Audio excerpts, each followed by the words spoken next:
Hello, welcome to our channel, welcome to Amy's channel. आज मैं reading कर रही हूँ, जर्नल रीडिंग कर रही हूँ कि विल दे कांटेक्ट यू और नॉट।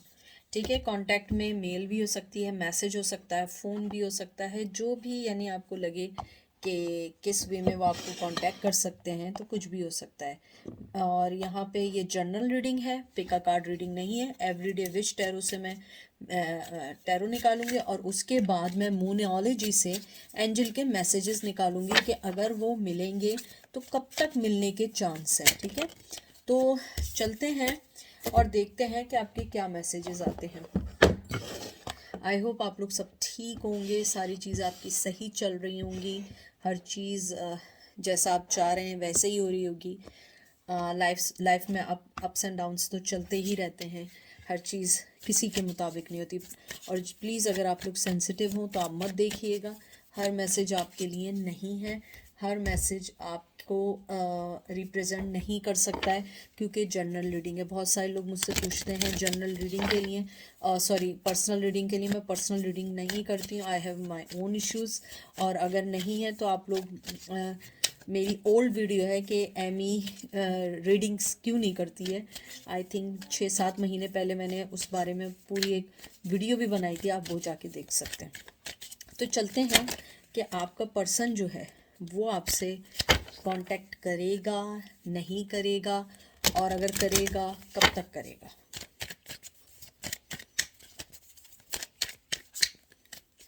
ठीक है, तो पहला कार्ड आपका आया है चैरियट, कैंसर, वाटर की एनर्जी आई है। 7 of wands, Aries, Leo, sage. 10 of cups, Cancer, Scorpio, Pisces, empress, Taurus and knight of wands. मुझे लगता है आप जिस पर्सन के बारे में पूछ रहे हैं उसकी शादी हो चुकी है और उसकी वाइफ प्रेग्नेंट है, या आपने शादी कर ली है, आप लोग एक्सपेक्ट कर रहे हैं। अगर ऐसा भी नहीं है तो मुझे लगता है कि अगर आप लोगों ने उनसे शादी की थी और आपकी किसी वजह से शादी टूट गई थी, तो ये उन लोगों के लिए भी है। मुझे लगता है आपका पर्सन मेंटली तौर पे मिच्योर पर्सन नहीं है, आप जिसके बारे में पूछ रहे हैं। मुझे लगता है उसके साथ जो मेन इशू है वो ये है कि वो हर वक्त अपनी लाइफ में कुछ ना कुछ ऐसी चीज़ की तलाश कर रहा होता है जो चीज़ें उसको कभी भी मिल नहीं सकती हैं, या मिलती हैं तो वो उन सबको यूटिलाइज नहीं कर पाता है, रख नहीं पाता है। मुझे लगता है आपका जो पर्सन है वो अपनी लाइफ में बहुत सारे फैसले लेता है और उसके बाद किसी भी फैसले पे अमल नहीं करता है। कैंसर की एनर्जी आई है, चैरियट आया है।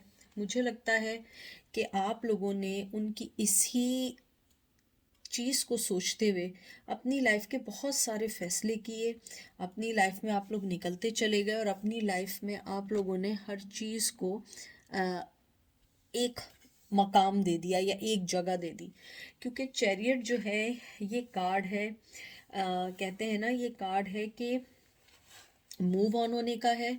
और मुझे लगता है कि आपने अपने डिफ़िकल्ट पाथ को छोड़ के आपने अपनी ज़िंदगी के एक अच्छी चीज़ को चुना है, और ये एक अच्छी बात है कि आप अपनी लाइफ में सही चीज़ों को चुन रहे हैं और आप उनके पीछे नहीं भाग रहे हैं। यहाँ पे मुझे लगता है कि आपका पर्सन जो है, अगर वो आपसे, क्योंकि नाइट ऑफ वंस आया, बड़ी इमोशनली तो क्या वो आपसे बहुत अट्रैक्टिव हैं, आपसे फिज़िकली बहुत अट्रैक्टिव हैं, और मुझे लगता है वो आपसे बेसिकली आपसे बात करना चाहते हैं, मिलना चाहते हैं। लेकिन मुझे लगता है आप दोनों के दरमियान जो मेन कॉन्फ्लिक्शन है, या तो उन्होंने शादी कर ली है, और शादी के बाद अगर शादी की है तो उनमें से कुछ लोग एक्सपेक्ट कर रहे हैं उनकी वाइफ, या अगर आप किसी फीमेल का पूछ रहे हैं तो जिनसे उन्होंने शादी की है तो वो एक्सपेक्ट करते हैं उनकी बेबी होने वाला है। उसके अलावा मुझे ये लगता है आप लोगों के जो कॉन्फ्लिक्शंस हैं वो कभी ना ख़त्म होने वाले कॉन्फ्लिक्शंस थे। हर वक्त किसी ना किसी बात पे, किसी ना किसी चीज़ से लड़ाई झगड़े ही रहते थे। मुझे लगता है कि आपका जो पर्सन है वो ये सोचता है कि अगर मैं वापस भी आया तो मेरे लिए बहुत मुश्किल है हर चीज़ को सही करना, क्योंकि मेरी लाइफ में ऑलरेडी बहुत सारी चीज़ें ऐसे ही चल रही हैं जिनको मैं पहले सही करूं। 7 ऑफ वंस जो आपका आया है, ये ऐसा है कि आपका जो पर्सन है ना वो ये चाहता है कि आप अपनी फीलिंग्स को शो करें। वो जब तक आपसे कांटेक्ट नहीं करेगा जब तक आप अपनी फीलिंग्स को शो नहीं करेंगे। मुझे लगता है आपके पर्सन ने वो चाहता है कि कम से कम आप इस कनेक्शन के लिए कोई ना कोई शो करें, और नहीं हो तो अगर आपको कहीं खड़ा होना पड़े उनके साथ और कहीं कहते हैं ना स्ट्रेंथ दिखानी पड़े या लड़ना पड़े इस रिश्ते के लिए, तो वो चाहते हैं कि आप वो मोहब्बत और वो चीज़ शो करें। अदरवाइज़ वो आपकी तरफ नहीं आएंगे, क्योंकि वो ऑलरेडी अगर मैरिड है उनकी लाइफ ऑलरेडी सेट हो चुकी है। और अगर वो भी नहीं है तो मुझे लगता है कि वो आपको आपके साथ एक सेकंड लेवल पे रिश्ता लेके जाना चाहते हैं।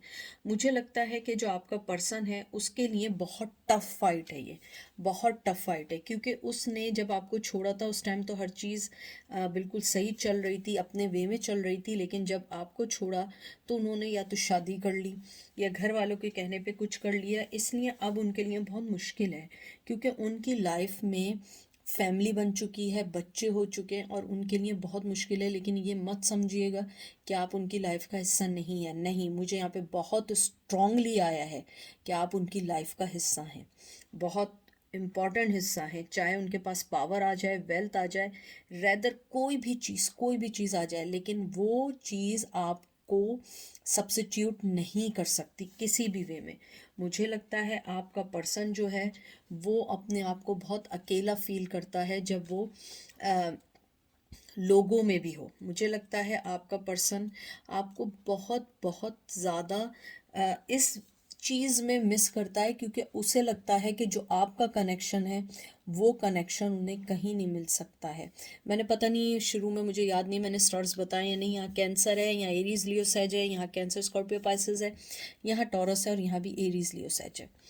तो मुझे लगता है कि आप जो हैं आप रिमाइंडर हैं उनकी लाइफ में कि ग्रोथ का, अबंडेंस का, आप वो फेमिनिटी है आपके अंदर। इवन तो आप मेल भी हैं, आपके अंदर जो फेमिनिटी है वो चीज़ है कि आप एक्सप्रेस करते हैं। और आपकी जो सबसे अच्छी चीज़ जो मुझे लगती है कि आप किसी चीज़ से घबराते नहीं और आप लोग एकदम कहते हैं आई विल डू दिस, या मैं ये कर सकती हूँ या कर सकता हूँ। आपकी डिक्शनरी में ये नहीं होता कि ये चीज़ नहीं हो सकती। आपका पर्सन वो चीज़ मिस करता है, वो वापस आना चाहता है। वो चाहता है कि जो आपने अपनी स्ट्रेंथ और चीज़ों में दिखाई है, आप वही स्ट्रेंथ अब इस रिश्ते में दिखाएं, ताकि वो कोई फ़ैसला ले सकें। क्योंकि वो ये डरते हैं कि अगर मैंने कांटेक्ट किया और मैंने अपनी फीलिंग शो की, क्या आप अपनी फीलिंग्स उस हिसाब से उनको देंगे या नहीं देंगे। ये तो नहीं कि आप वो आपके लिए, आप उनके लिए, वो आपके लिए सब कुछ छोड़ के आए और आपको पता लगे कि अरे वो तो इंटरेस्टेड ही नहीं है। मुझे लगता है आपके लिए उनके दिल में बहुत पैशन है, बहुत एक्साइटमेंट है, वो आपके साथ एडवेंचर करना चाहते हैं।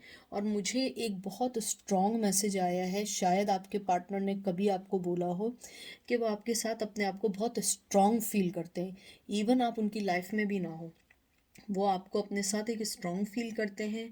उनको लगता है कि आप जो हैं आप उनको वो डायरेक्शन देते हैं, वो चीज़ें देते हैं जो दूसरा पार्टनर उन्हें नहीं दे पाता, या दूसरा पार्टनर उनको वो चीज़ बता नहीं पाता है। मुझे लगता है आपका पर्सन बहुत स्ट्रांगली आपके पास आना चाहता है, कांटेक्ट करना चाहता है। मुझे कुछ लोगों के लिए लग रहा है कि वो किसी के थ्रू आपको मैसेज भी दे सकते हैं। लेकिन मुझे लगता है कि अगर उनकी पार्टनर प्रेग्नेंट है या आपका पार्टनर इस टाइम प्रेग्नेंट हुआ है, वो इस टाइम कोई भी चीज़ स्टेप नहीं ले सकते, क्योंकि उन्हें लगता है ये सही चीज़ नहीं है, ये एक धोखेबाजी होगी।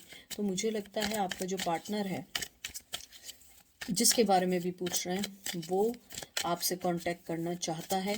इवन वो किसी के साथ भी हो, उसको लगता है आप उनकी लाइफ का मेन हिस्सा हैं।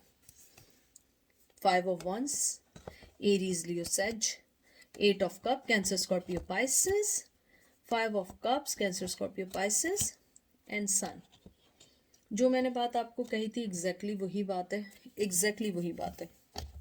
आपका जो पर्सन है उसके साथ सबसे बिगेस्ट जो मसला है वो गॉसिप से डरता है, इसलिए वो उस रिश्ते को लेट देम गो कर रहा है अभी के लिए। उसे पता है खुशी आपके साथ है, आपके साथ उसकी ज़िंदगी अच्छी गुजर सकती है, लेकिन वो ख़ानदानी गॉसिप, लोगों की गॉसिप से हटके उसने अपने आप को दूसरी तरफ मुँह कर दिया। आप देख रहे हैं आप कितने कप्स की ऑफ़र है, लेकिन उसने अपने हाथ में एक थैला पकड़ा है, ये पकड़ा है, वो निकल रहे हैं और यहाँ वो उन कप्स के लिए रो रहे हैं। इवन उन्हें पता है कि आपका कप्स रखें, लेकिन वो फिर भी रो रहे हैं बैठ के उनके लिए, जो चीज़ उन्होंने पहले बैड डिसीजंस ले ली हैं अपनी लाइफ में।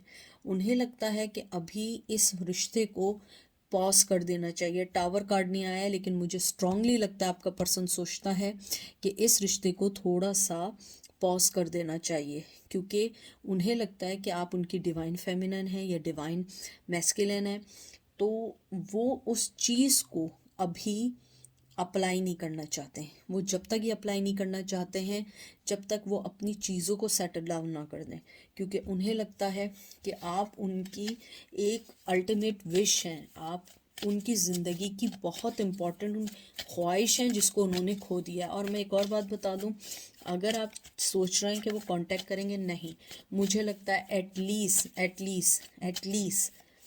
15 to 19 months तक या 15 to 19 weeks तक वो आपको कांटेक्ट नहीं करेंगे। अगर करेंगे भी तो वो कोई फाइनल डिसीजन वाला कांटेक्ट नहीं होगा। वो सिर्फ हेलो हाय वाला होगा, या अपनी बात बताने वाला होगा, या अपनी कोई चीज़ शेयर करने का होगा। लेकिन आपके लिए अगर उन्हें कोई फ़ैसला लेना होगा, वो फ़ैसला वो अभी नहीं लेंगे, किसी भी कीमत पे नहीं लेंगे, क्योंकि उनकी लाइफ में बहुत सारी चीज़ें चल रही हैं। उनकी लाइफ में फैमिली चल रही है, लोग चल रहे हैं, ख़ानदान चल रहा है, ट्रेडिशन चल रहा है, एजुकेशन कुछ लोगों की चल रही है, कुछ लोग लॉन्ग डिस्टेंस में, कुछ लोगों के ऊपर उनके पेरेंट्स की जिम्मेदारी है। मुझे नहीं लगता कि वो अभी कोई भी डिसीजन लेंगे। मुझे लगता है आप लोगों में से कुछ लोग जो हैं समंदर के किनारे रहते हैं, हो सकता है ये आप लोग समंदर की तरफ रहते हों, क्योंकि मुझे उसकी स्मेल फील हो रही है। अगर वो नहीं है तो आपके एरिया में कोई बहुत अच्छी लेक है, या आपके इर्द गिर्द कोई बहुत अच्छे फाउंटेन्स हैं, आबशार्स हैं, या पहाड़ी एरिए हैं, वहाँ से आपके जहाँ से पानी आता है, यानी कोई ना कोई चीज़ ऐसी है जहाँ पे आप लोग रहते हैं, क्योंकि आई कैन स्मेल इट। मुझे ये भी लगता है कि आप उन्हें इस टाइम कोई भी ऑफ़र देंगे, वो कोई भी ऑफ़र आपकी एक्सेप्ट नहीं करेंगे। ये देख लीजिए, 10 of Pentacles में आपका पर्सन 101% शादीशुदा है। 10 of Swords, taurus, Virgo, Capricorn, Gemini, Libra, Aquarius and world. Taurus, Virgo, Capricorn. मुझे लगता है कि आपके पर्सन ने आपको अपने ट्रेडिशन चीज़ों के लिए छोड़ा, और उस टाइम नहीं छोड़ा तो इस टाइम इसलिए छोड़ा है क्योंकि उनके ट्रेडिशन में वो शादीशुदा फैमिली को एकदम नहीं छोड़ सकते। आपका पर्सन शादीशुदा है, शादीशुदा नहीं है, कमिटमेंट में नहीं है, उनका कोई बचपन का रिश्ता था जिसकी वजह से उन्होंने आपको छोड़ा। कोई ना कोई चीज़ ऐसी है जिसमें बंधे हुए। मुझे लगता है कि वो अपनी फैमिली नहीं छोड़ सकते। और आपके में बार बार 10 आ रहा है, आप अक्टूबर में हो सकते हैं, आपका 10th नंबर बहुत इंपॉर्टेंट हो सकता है। 10th को छोड़ा हो, आप लोगों में सेपरेशन हुई हो, 10th बर्थडे हो सकती है, या 10th वीक लग सकते हैं, 10 months लग सकते हैं आप लोगों को। बाज़ लोग 10 years से एक दूसरे से सेपरेशन की लाइफ में गुजार रहे हैं। मुझे लगता है कि आपका पर्सन, अगर आपको मैं एक चीज़ दिखाऊं, आप इस बात से एग्री करेंगे। देखिए यहाँ पे कितना खुश अपनी फैमिली के साथ पोर्ट्रेट कर रहा है कि सब कुछ है, पैसा है, चीज़ें हैं। और अगर आप ये देखें, इसमें भी वो प्रेग्नेंट है। प्रेगनेंसी मुझे बहुत स्ट्रांग लग रही है। लेकिन अगर आप एक चीज़ देखें, यहाँ पे वो कहीं पे भी है, लेकिन उसका हाथ आपकी तरफ है, जैसे वो चाह रहा है कि मैं आ जाऊँ, लेकिन मैं कुछ नहीं कर सकता। और यहाँ पे वर्ल्ड आ गया। मुझे लगता है कि आपका पर्सन जिसके साथ भी रह रहा हो, कुछ भी कर रहा हो, लेकिन उसकी लाइफ में आप बहुत इम्पॉर्टेंट हिस्सा हैं, बहुत बहुत इम्पॉर्टेंट हिस्सा हैं, चाहे मेल हैं फीमेल हैं। मुझे लगता है इवन वो किसी भी रिश्ते में वो आपके बारे में ज़रूर सोचते हैं, आपको घर की तरह, फैमिली की तरह लेते हैं। और उनके साथ मसला ये है कि उनकी लाइफ में कोई ऑलरेडी है जिसको छोड़ के नहीं आ सकते हैं, क्योंकि उन्होंने तो आपको तो छोड़ दिया था, लेकिन अब नहीं छोड़ सकते हैं। या तो उन्होंने अपने ट्रेडिशन, अपने कल्चर वाली लड़की या लड़के से शादी की है, या ख़ानदान में शादी की है, यानी कुछ ऐसी चीज़ की है जो उनके लिए इजी नहीं है छोड़ना। लेकिन अच्छी चीज़ क्या है कि वो आपको आज भी, मुझे बहुत फीलिंग्स हैं, वो आपको आज भी याद करते हैं, आपको मिस करते हैं। कांटेक्ट मुझे नहीं लगता कि अभी फ़ौरन किसी का है। अगर फ़ौरन हो भी गया तो हो सकता है कि they will change their energy, but right now जब भी आप ये देखेंगे, ये टाइमलेस रीडिंग है, अभी मुझे नहीं लगता कि वो कांटेक्ट करेंगे। हाँ, आपके पर्सन ने मेरी बात को गलत कर दिया है, मेरी बात को बिल्कुल गलत कर दिया है। 8 of wands, Aries Leo sage, मुझे लगता है कि आपको वो कांटेक्ट जल्दी करेंगे। मेरी बात गलत हो गई क्योंकि मैं बार बार कह रही थी। मुझे लगता है आपके पर्सन ने एनर्जी भेज के मुझे बोला है कि नहीं, आई विल कांटेक्ट सून। मुझे लगता है एटलीस्ट 8 मंथ्स आपको वेट करना होगा। वीक्स मुझे नहीं लगता, मंथ्स लगता है। हो सकता है कुछ लोगों में 8 वीक्स लकीली हो जाए, लेकिन मुझे लगता है कि वो कांटेक्ट करेंगे, वो कांटेक्ट करना चाह रहे हैं। मोहब्बत थी, सब कुछ था, लेकिन मुझे कांटेक्ट नहीं लग रहा था। टू बी फ्रैंक, मुझे बिल्कुल फील नहीं हो रहा था। 101% मुझे यकीन था कि 15 to 19 मंथ्स भी लग सकते हैं और वीक्स भी लग सकते हैं। लेकिन मुझे ऐसा लगता है यहाँ पे कि कम से कम 8 मंथ्स 8 वीक हैं और वो कांटेक्ट करेंगे, और वेरी सून कांटेक्ट करेंगे, क्योंकि वो बहुत बात करना चाह रहे हैं। मैं 1-2 कार्ड और निकालती हूँ कि will they contact you. 6 of Wands, Aries Leo says, 7 of Swords। मुझे लगता है वो कांटेक्ट करेंगे भी, तो आपको थोड़ा सा होशियार रहना पड़ेगा, क्योंकि आपके पर्सन की के मिजाज में है आना और फ़ौरन भाग जाना। मुझे बहुत स्ट्रांगली ये बात सुनाई दी है कि वो जितनी तेज़ी से आते हैं उतनी तेज़ी से निकल भी जाते हैं, और उसके बाद आपको समझ नहीं आता ये आए क्यों थे। मिक्स सिग्नल देते हैं, कभी करते हैं मैसेज किया तो मैसेज करते रहेंगे फिर गायब हो जाएंगे, कभी होता है आएंगे आएंगे फिर वरना वो गायब हो जाएंगे। मुझे लगता है आपको वो इक्वल गिव एंड टेक देना चाहते हैं। मुझे लगता है कुछ लोग आपके बचपन के दोस्त हैं, बचपन के नहीं हैं तो यंग लव था, या बहुत यंग एज में आप लोगों की सेपरेशन हो गई थी, या यंग एज में शादी हो गई थी। मुझे लगता है कि अगर वो आएंगे भी, आपको थोड़ा सा होशियार रहना पड़ेगा, क्योंकि वो अपने प्लान के साथ आएंगे, क्योंकि वो फैमिली छोड़ नहीं सकते हैं और आपको भी नहीं छोड़ सकते हैं। तो मुझे लगता है थोड़ा सा ख्याल रख के और देखकर फैसला करिएगा। अब मैं देखती हूँ एंजल क्या कहते हैं कि क्या करना चाहिए, कब तक आ सकते हैं, आपकी सिचुएशन में क्या उन्हें करना चाहिए। Have faith in your dream, crescent moon. Faith रखें अपनी चीज़ों पे।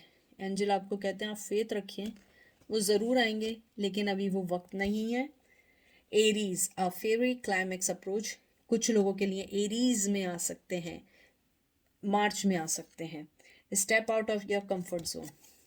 एंजल आपको ये कहना चाहते हैं कि आप अपने कंफर्ट जोन से निकलें, अपने आप को लेट डाउन नहीं करें, किसी के इतना वेट ना करें कि आप अपने आप को खो दें। अपने आप को देखें, आएंगे आएंगे, नहीं आएंगे तो नहीं आएंगे, हमें क्या लेना देना। जिसको नहीं आना उसको नहीं आना, जिसको आना है उसको आना है। मोहब्बत कोई ज़बरदस्ती का खेल थोड़ी है। तो मुझे ऐसा लगता है कि आपको थोड़ा सा वेट करें। जैसे मैंने आप लोगों को कहा, एटलीस्ट 8 वीक्स 8 मंथ्स लग सकते हैं, तो आपको थोड़ा सा वेट करना होगा। Surrender to the divine full moon. मुझे लगता है आप फुल मून जब हो सकता है कुछ लोगों के पार्टनर शो अप हो, मैसेज शो अप हो, लेकिन आपको यही मैसेज आप देखें, खुद पढ़ें, जो मैंने आपको बात अभी पूरी अंजिल की बात बताई थी, एग्जैक्टली वही बात है। सरेंडर टू द डिवाइन, वक्त पे छोड़ दें, वक्त पे छोड़ दें। क्योंकि मुझे लगता है, मुझे बहुत सारे लोग मैसेज करते थे कि दीदी वो कब कांटेक्ट करेंगे, कब कांटेक्ट करेंगे। आप वक्त पे छोड़ दें। ना दीदी कुछ कर सकती है, ना दीदा कुछ कर सकते हैं, कोई भी नहीं कर सकता है, और उसमें टाइम लगता है। और सबसे अच्छी देखें, luck is your side, new moon and Sagittarius. ये देखें आपकी साइड है लक, थोड़ा सा सब्र करें। हो सकता है इस नवंबर, आज नवंबर तो ऑलमोस्ट ख़त्म हो चुका है, ऑलमोस्ट दिसंबर आने वाला है। मैंने आपको जैसे कहा था 8 to 9 मंथ्स वीक्स लग सकते हैं। हो सकता है नेक्स्ट ईयर नवंबर तक वो आपको कांटेक्ट करें, और हर चीज़ डिवाइन पे छोड़ दें। डिवाइन आपके साथ है, लक आपकी तरफ है, एंजल ऑलरेडी कह चुके हैं। तो थोड़ा सा सब्र करें, take time to breathe out. देख लीजिए, टाइम लें, अपना टाइम लें, अपने आप को जीना सिखाएं बगैर उसके। It's time to release negativity in Scorpio. Scorpio के महीने में हो सकता है, सितंबर में, नेक्स्ट ईयर हो सकता है। तो अगर आप देखें आपके जितने भी कार्ड्स आ रहे हैं वो सितंबर, सेजिटेरियस, नवंबर के आ रहे हैं, मार्च का आया है। तो मुझे लगता है आप थोड़ा सा सब्र करें, थोड़ा सा देखें, सारी चीज़ें हो जाएंगी। कोई भी चीज़ वक्त से पहले ना हुई है ना होगी, क्योंकि ऊपर वाले के तय हुए हुए काम में हम कुछ नहीं बोल सकते। तो ये थी आज की रीडिंग। अपना ख्याल रखिएगा, दुआओं में याद रखिएगा। Take care, bye.